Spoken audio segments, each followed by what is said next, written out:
आहुति हमारी प्यारी सी बिटिया, ये हमें कुछ सुनाना चाहती हैं। क्या सुनाएंगे मुझे भी नहीं पता, पर मैं चाहता हूँ ये जो सुनाए वो आप भी सुने। राम क्यों पूजे जाते हैं? राम इसलिए नहीं पूजे जाते कि उन्होंने कौशल्या की कोख से जन्म लिया। राम इसलिए पूजे जाते हैं क्योंकि उन्होंने वनवास करने वाली कैकई को भी कौशल्या जितना आदर दिया। राम इसलिए नहीं पूजे जाते कि जानकी जैसी देवी से विवाह रचाया। राम इसलिए पूजे जाते हैं कि समाज द्वारा ठुकराई हुई अहिल्या जैसी स्त्री को भी उन्होंने देवी कह के बुलाया।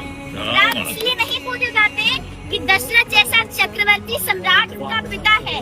राम इसलिए पूजे जाते हैं कि जिसे पुत्र की तरह वो अपने हाथों से मुखाग्नि देते हैं, वो एक बूढ़े पक्षी जटायु की चिता है। राम इसलिए नहीं पूजे जाते कि उन्होंने सोने की लंका जीत ली। राम इसलिए पूजे जाते हैं कि अपनी अयोध्या के लिए, अपनी मातृभूमि के लिए, अपने बाहुबल से जीती हुई सोने की लंका उन्होंने त्याग दिया।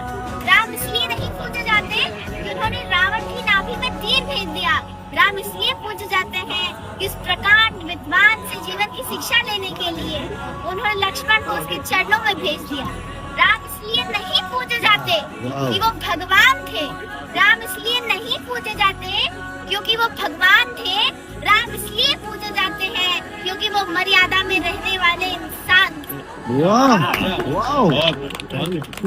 मैं एक चीज ऑफिशियली कहना चाहूंगा, ये मैंने आज से तकरीबन 1.5-2 साल पहले लिखा था, और जितना अच्छा हमारी आहुति बिटिया ने बोला है, मैं जीवन भर कोशिश करके भी इतना अच्छा कभी नहीं बोल पाया। एक बार तालियां आहुति के लिए। You are so blessed। Ram इसलिए पूजे जाते हैं, बिल्कुल ठीक है जो तुमने बोला, लेकिन इस देश में बेटियों की पूजा भी इसीलिए की जाती है क्योंकि तुम्हारी जैसी बेटियां हैं इस देश में। खुश रहो बेटा।